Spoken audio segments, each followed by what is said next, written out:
G'day ladies and gentlemen, welcome to Draw with Jazza. I'm Jazza and today we're going to be drawing hands. Now, hands are one of the most annoying things to draw sometimes, especially if you're learning, because they're so organic and they take so many different shapes and different poses. They come in different sizes, and of course there are different styles. There are realistic approaches, comic approaches, cartoon approaches. So we're just going to cover kind of a broad spectrum.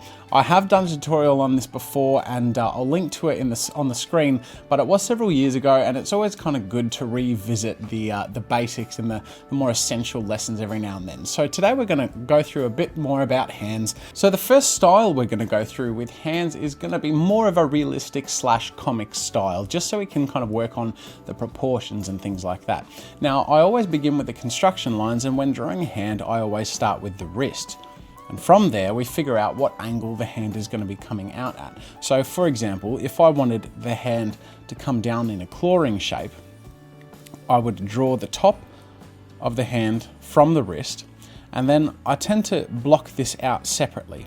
I treat the hand, as you can see in this sort of shape, I treat the hand in several parts. The first is the wrist. The second is this large blocky area here, okay? And then from there I branch out.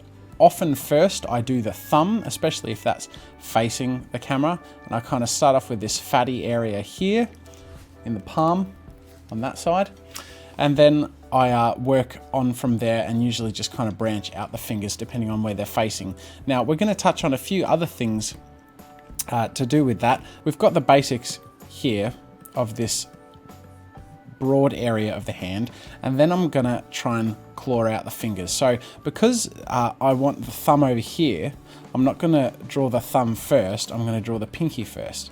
I'm gonna have it here and have it claw down. Okay, now I'm gonna spread the fingers out as the hand opens up. Now the hand has two knuckle joints. Okay, so if this was a large finger, from where it leaves this large area of the hand, we have one knuckle here and one knuckle here. Okay, so it's good to keep that in mind. The pinky is always smaller, and then we kind of get slightly larger and then back down a little bit with the index. So, oops, I went a bit too big with the index there. So you get the idea. This is just a bit of a clawing shape. And the thumb here is going to be quite hidden. So we want to have a slight protrusion, but because the hand is clawing kind of away, we actually can't see it. Now, the other thing to keep in mind too is that you have a hand. So, I mean, unless you're a double amputee, in which case, I'm very sorry, this tutorial is going to be very depressing for you to watch. Go, just run away now. Anyways, but if you do have a hand, you have a model. And so you can look at that, and I tend to use that all the time. I tend to pose my hand and see what shows, and in this case, the thumb really wouldn't show that much. Now I'm going to go over the line work over these sketches later, but for now I'm just kind of going to do a bunch of sketches and leave them together. So I've got this one over here. For anyone who's wondering, I'm using Adobe Photoshop to do these drawings. So that's an example as to how I might sketch a hand. The index again is a little too big, so I'm just going to bring that back. All right, so let's draw a front-facing hand with the thumb towards the screen. So a pretty static one. I'm just going to have the wrist come in and then that blocky hand shape. The hand shape tends to be almost square, but it tapers in towards the wrist, and just a bit looser than a square because it does angle based on where it is and all things like that. And we come out from the wrist towards the thumb side more than we do here on the pinky side, right? So if this is the wrist and it's front facing, the thumb might come out quite a bit, and then the pinky side only comes out a little bit. You get the idea. So I'm just trying to rush through the basics so you get sort of a general idea as to how the shapes flow and things like that. A good thing to do is to notice other artists and how they draw hands, because everyone kind of has their different approaches, but at the end of the day, we're all communicating the same thing. So in terms of sizes, the approach I generally use, in fact, you can see it in the webcam here, there is a general shape on the top of the fingers, and it looks something like this, right? So we can use that as a bit of a guide to know how to go about finger length. So this middle finger is the longest, then we come back down to the index, Okay, now with the palm itself, there's a fatty deposit here with the thumb, and then there's another one on the other side, and it's only very, very slight. Just a little lump here, but the bigger lump is here on the thumb side, okay? So that there is the basic sort of structure of the palm, all right? So I don't really need to go into much more detail than that, but I will point out a few key things. The first thing, like I said before, we have this fatty deposit here, right? The second is another one here, and then the third is just a slight gathering of skin and fat under the fingers there. And that comes in useful, especially when you bend them. You need to kind of know that that area gathers and stuff like that. So we've got the basics of that proportion example of a hand that we'll put over here. Let's just draw a couple more because we don't want to go too over the top, but we just want to get some examples in there. So let's draw a fist. I'm going to have the wrist coming on in this angle, and then of course we draw the basic square tapered in area, and the thumb's going to be on top here. Now first, when I draw a fist, I tend to draw the thumb, right? Because the thumb is over the top. All right, there we go. Now, the other thing I do is make sure we don't go out too far with the fingers, because in reality, I used to draw fists kind of a bit bigger and longer than they are, but you kind of learn that, especially if you make a fist, it's all crunched in quite a lot. All right. The other thing I want to show you is that if you make a fist in front of yourself right now, you'll notice that there's an angle on the knuckles. Ugh, I've got to chase the webcam. There's an angle and it kind of comes in like this, right? So it's not just straight down, but as the knuckles come in, they angle in. And then the other thing too is that the pinky too angles in, okay? So there is no straight pinky fist. It always bends in slightly. So we have the hand kind of come out and then the pinky come in on top of that, right? There we go, we have the knuckles on top. Just add a little bit of shading. Okay, so we've got a claw, we've got a flat hand, we've got a fist. Let's give the peace sign, right? So same sort of thing. Let's this time have the thumb facing away, so the thumb is in the opposite kind of direction.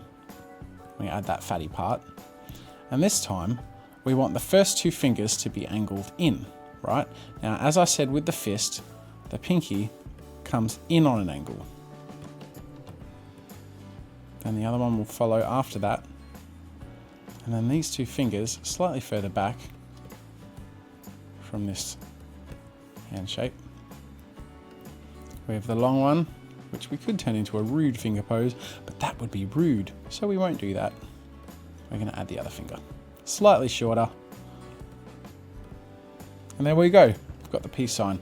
Now, I know I kind of am rushing through this in a sense that if you're a beginner, you're obviously not going to be drawing hands this quickly. Look at other artists' kind of techniques and observe certain things that are common between artists. I'm going to draw one more.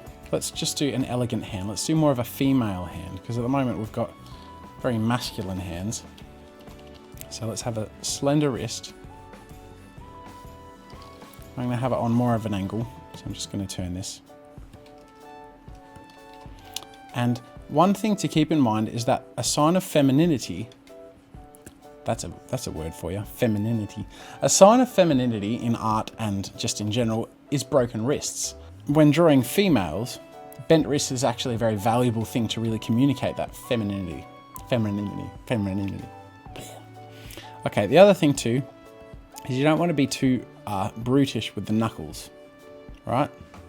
So you don't want to bend them all the time and go over the top. You want to just be nice and slender. The fingers are a bit smaller, and the fatty deposits on the palm too are more tame. Let's give this one a ring. That there is a female hand. So I've got a whole bunch of hand sketches here, and I'm going to go through and do the line work. We come in here. Now, when drawing the tips of thumbs and fingers, the general thing I kind of work towards is having the top flat and then the bottom have a slight rounded edge underneath, but in general having a pretty square sort of look. right? If that makes sense. That knuckle is too far back. There you go, you get the idea. Now with knuckles, less is more. You don't want to go over the top in drawing all the details in a hand. Lines in general, especially with things like hands, where in reality there are a lot of details in them. The hardest thing to really learn and master, which I have yet to get down to a place where I'm satisfied, is frankly to do the whole less is more thing, to get the right lines in the right places and really convey a great sense of style. So you can see there that I've got my basic fist kind of pulled in like this. Right. Let's draw this one here. So I've got the wrist coming in and the thumb again straight at the top, bent at the bottom, and a generally sort of square feel. That square feel is much more comic style, which tends to be something I tend to do a lot more of. I'd love to spend some time like in a life drawing class focusing on things like hands and stuff like that, but one step at a time. All right, so I have the knuckles branch out slightly, and then I'm just going to have these fingers straight. Now when I say straight, that doesn't mean that they don't have detail. So for example, I could add these two little lines where the insides of the knuckles are. Now those fingers look a bit bizarre, don't they? So I'm just going to warp them a bit. I want them to be a bit wider, skew them. So I got the proportions wrong in my construction work, but I mean, it's more accurate than it would have been if I just went straight into it. There you go. So that looks a lot better. And then we're going to draw the feminine hand. So slender wrist. The lines as well of the refining lines of the feminine hand should also be quite slender.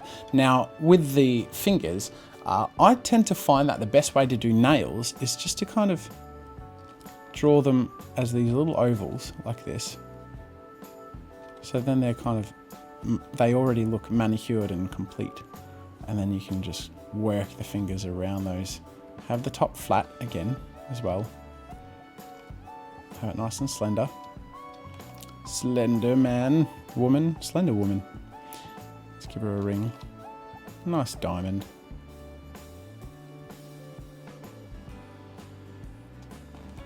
So as you can see, it's really kind of a gradual process of shaping it all out. And that looks fairly slender. You get the idea. So I'm going to speed up through the process of doing the line work of the other hands now.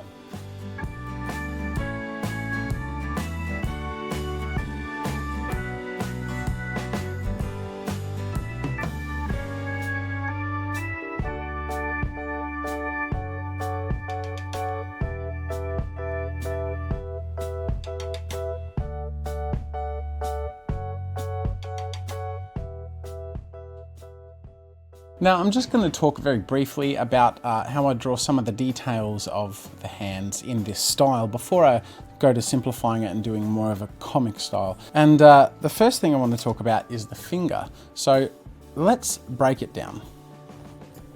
We've got a straight finger here. Then we've got, I'm just going to have this as the base. Then from the same base, I'm going to slightly bend it at those three joints, right? And then the last one, you can see how we've got this motion, okay? So try and maintain proportions. I've kind of shrunk it a bit, so I'm gonna bring this one up to a larger size. All right, so there you go. Now, how do we go from this to adding details and making the lines look good? Well, first things first, I want to do the top. I generally draw the top before I do the other stuff. So when it's straight, I tend to just draw a straight line, right? Nothing too complicated about that, aside from trying to make it look decent. Now, I tend to draw the tip out a little bit and then under, like this. So it's not just down and under. I want to go out a little bit, so it's like we're chopping off the end on that angle. Then we're kind of going under, and then we get that slight bulge, and then again, another slight bulge. Very slight. You want to just make sure we're just indicating that there are pockets of fat and skin between the joints. Okay, now if we want to add detail, we can kind of add the fingernail, and then we can slightly add out a bulge here and here, just to indicate that these are knuckles, right? But once again, that's if we're just being really kind of finicky with presentation, okay? So that is how I draw a straight finger. It looks kind of weird in isolation from other fingers. Next, I'm drawing the top, and then I kind of straight line approach, bend it around. So it's kind of like bang, bang, bang, just have softer joins between those lines. And then I tend to draw the knuckle when it's more, sorry, not the knuckle, the nail, when it's more visible, like this, right? So I tend to draw a flat edge at the bottom and then a bit of a curvy top, okay? Now, I don't know if that's the best way to draw it. That's just how I draw it, and it's just a simple way to draw the nail. And I, to be honest, rarely draw the nail because it's an unnecessary detail. It's kind of like when you're drawing a mouth on a cartoon and you're having a smile. You tend to draw them a bit like this. That's the mouth, right? You don't draw them like this. It's just kind of a brutal sight to see. It's just too much, right? So I don't often draw the nail, but if it's kind of a zoom in sort of thing, it's good to kind of know how you'd approach it. Now here, same sort of thing, I'm kind of having that slight bulge. Now these bulges get a little more prominent as the hand bends, all right? So they're kind of pushing each other around as the joints close up. And then finally here on the end, we've got the flat top, round off the knuckle like this, then again flat top, then round off around the knuckle, right? And then these bulges are all of a sudden much more prominent, but they're overlapping. So make sure to keep in mind which part of the finger is in front, and then make sure that that bulge overlaps the other bulge. I've said bulge way too many times in the last 10 seconds. I'm a little uncomfortable with that. Let's move on. Let's push forward and forget that ever happened. So that there is a bit of an example as to how I might draw those fingers in those shapes, okay? So I'm going to label that fingers. Fingers, hooray. Okay, so next let's talk about the thumb. Now the thumb has a similar approach to the whole fingers thing. There's no correct one right way of doing it. Let's go from the top first, right? So if I was to draw a hand that, let's have the wrist come in here. So a fairly common sort of thumb is one that kind of works like this. The next one we're going to draw, so I know I'm kind of like zipping through this, but you get the idea of what I'm trying to do, like the angles. Next we're going to draw an above angle where the thumb is in front and the fingers are stretched out from there. Next we're going to draw a complete top angle. So going through these, I'm going to get back to my line work.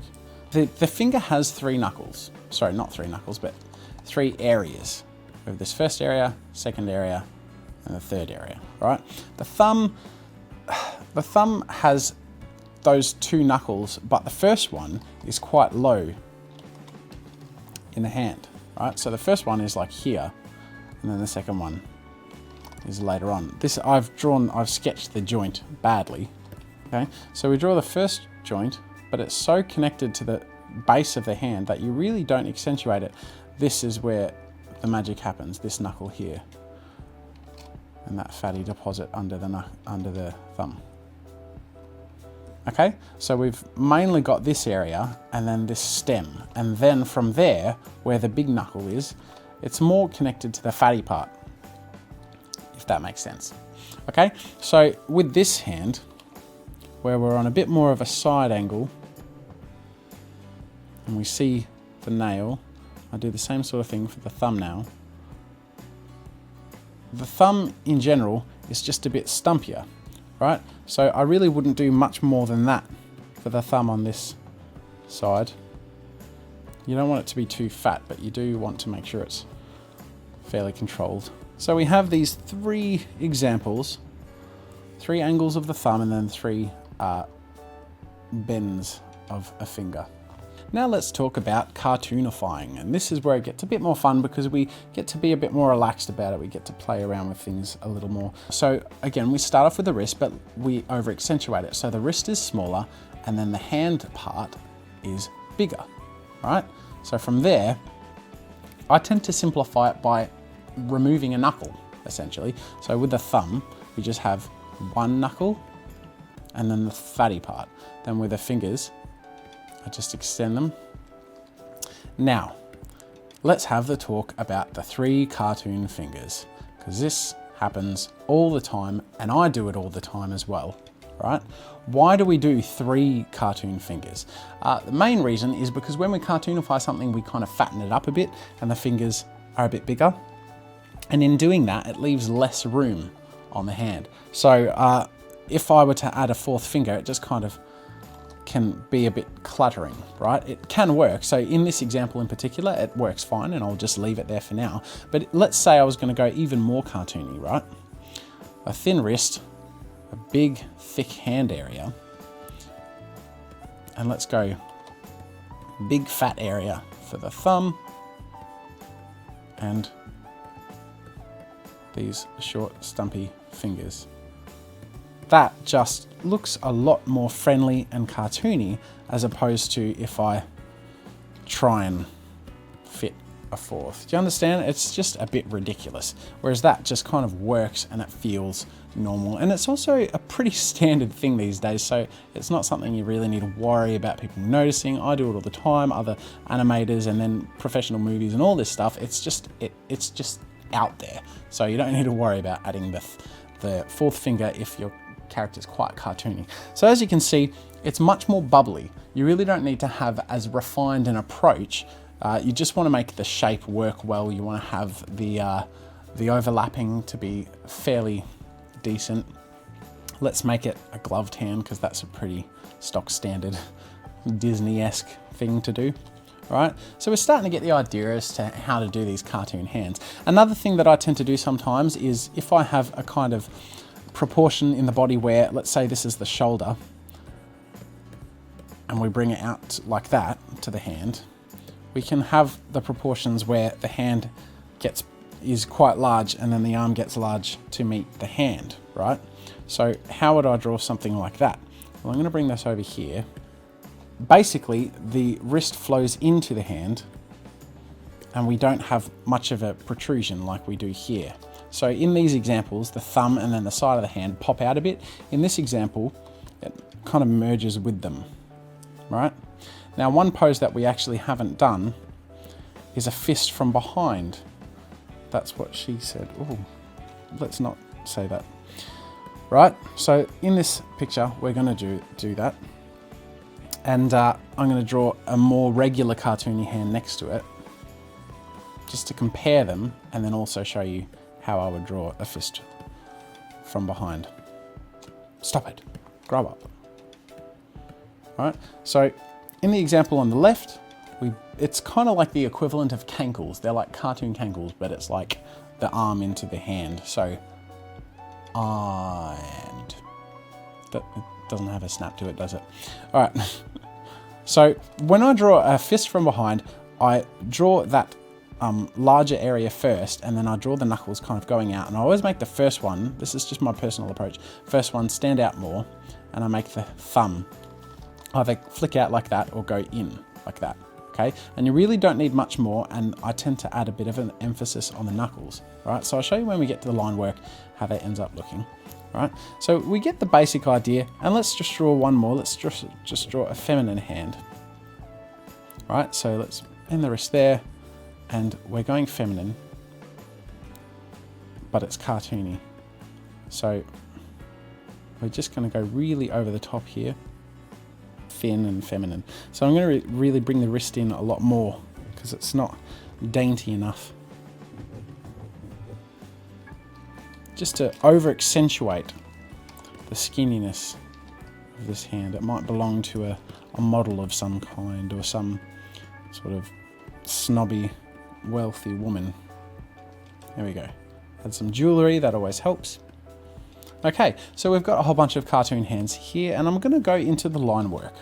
Okay, so we're starting off here on the right, and like I said, line work with comics, it's much more about style and making the shape and silhouette work rather than detail. So we want to make sure things line and we have a bit of line weight variation, but not things line up, not line.